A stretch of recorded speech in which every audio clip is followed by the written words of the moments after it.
had this thought and I was like, oh my God, like I'm wasting my life. The true you is probably, what do people actually mean by they want to find themselves? I think finding yourself is just getting to know yourself, which makes it a lot easier to grasp, right? Because if you just say, oh, I'm on a journey to find myself, what does that even mean? But if you are on a journey to get to know yourself, I find that a lot more practical. But why do we actually want to get to know ourselves? What do we do this for? And I feel like a lot of the times this starts because we are unhappy in our lives. If you live a life that doesn't feel aligned to who you are, that doesn't feel right, that doesn't feel like it is your life that you're living, I think those are the situations where you start saying things like, oh, I want to find myself. In this video, I will talk about how to find yourself, and while doing so, I want to sew a milkmaid dress because I want to be a trad wife. No, that's a joke.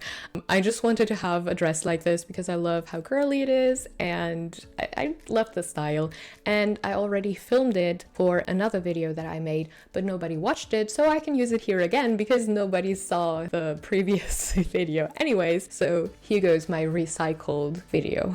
This is where I want to tap into where this misalignment comes from. The idea is there are two main ways that you get conditioned in your life. One is from your childhood and one is from the society you grew up in, the culture that you grew up in. So societal and cultural expectations as well. How conditioning works is through repetition. You learn through repetition, through the conditioning, that something is true, but that doesn't mean it has to be true. Someone just has to tell you a lie often enough, especially from when you were born, for you to believe that it's true, because that is the only way that you ever learned it. Your brain starts to automate everything that repeats itself because it is wired to conserve energy. So because you hear certain things that are expected in society or expected by your parents, because you hear it so often, your brain basically creates a shortcut to automate, oh, of course, if I do this, this is wrong because society expects this. And the problem is that at some point, because a lot of things that you were taught as a child only really apply to children, but when you grow up, it's not really useful anymore. As a child, it is very important that you are obedient to a certain extent so you don't get yourself in danger, and you do what your parents tell you so you don't die, basically. But as an adult, if you are too obedient, then it can go against you, because at this point you can make decisions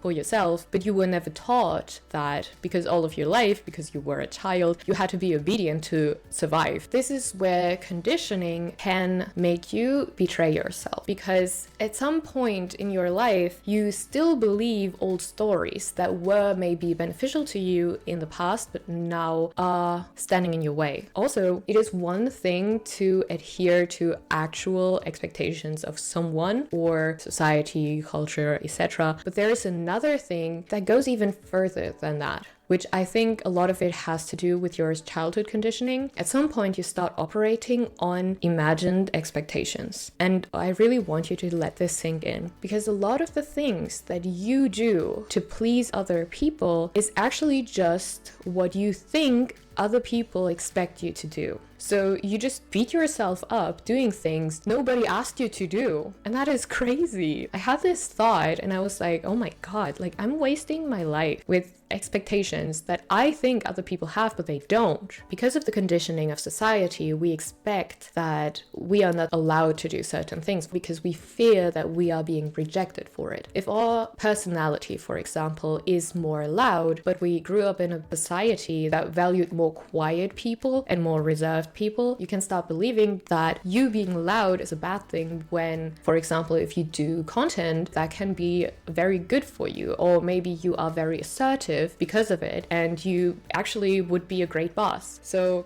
that is the fear of rejection, and we do want to belong. That is the way that humans evolved to be. Also, one reason that you can start believing lies about yourself is if you endure trauma or pain, if you're not ready to stomach this pain, it can happen that in order to explain this trauma or pain that happened to you, you can start believing you are actually the problem. Let's say you have a friend and they start treating you very badly, basically start abusing you. Maybe you start believing that something is wrong with you because it feels better to your brain than to imagine someone just doing that to you for no reason. You try to find an explanation for the trauma and pain that you went through, so you search for the reason within yourself, even though it was outside of your control. Those are possibilities of why you start believing lies about yourself. Now, why is it important to think about the lies that we believe about ourselves? And I think it is important because finding yourself just means to get to know yourself. And if you never think about what you believe about yourself that is not true, you will never get to know the true you. The true you is a little difficult to define because I don't think you can separate your nature from your nurture. But what I believe is that the true you is probably the you that you want to be. The one that feels most natural, most authentic, and maybe also the most admirable to you. The one that feels the most right. And because I am a huge perfectionist and I'm working on it, but the thing is that a lot of the times I just wanted to have a rule book of like, you do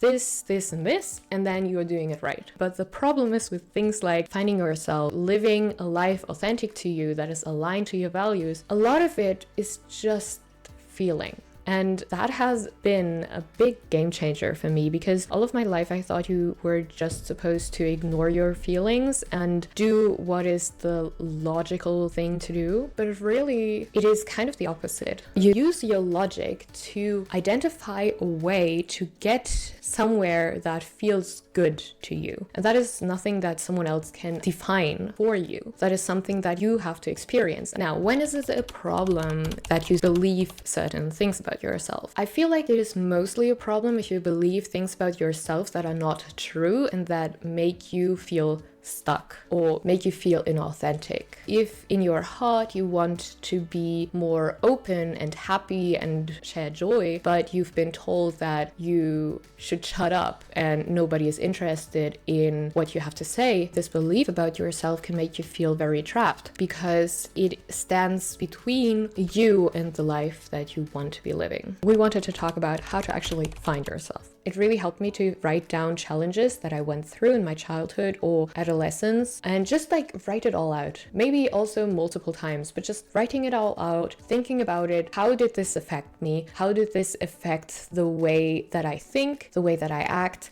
And is this still applicable to me? Do I still have to act this way? Do I still have to believe this thing? Or is it actually standing in my way? You can do this in the way that is fun to you. Some people like to journal it. I like journaling as well, but for me, it also feels more natural to just like walk around, think about topics, think about how I feel about certain situations, and then also discuss it with friends and loved ones if you feel safe doing so. I think that really helped me understand myself better and get to know myself better. And like I said, the only way to find yourself is to get to know yourself. But I believe, because it is boring to only think about your past the whole time, try out new things and reflect on those as well. Because only through that you can learn how to react in certain situations that you maybe never encountered before. And that makes it a lot more fun than to just analyze and overanalyze what happened to you in childhood, for example, even if it might have been very challenging. Also, one thing that you can do is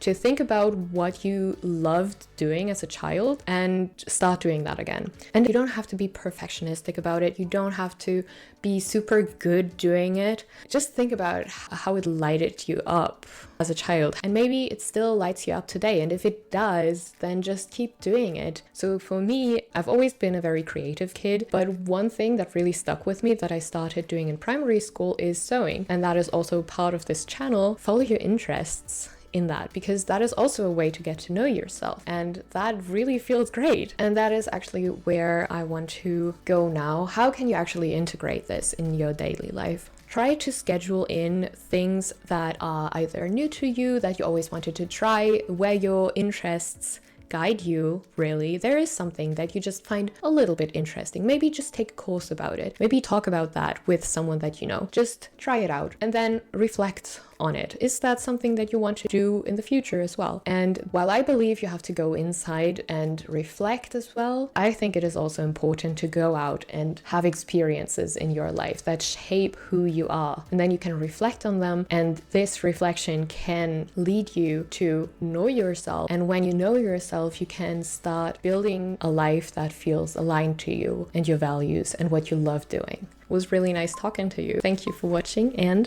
bye.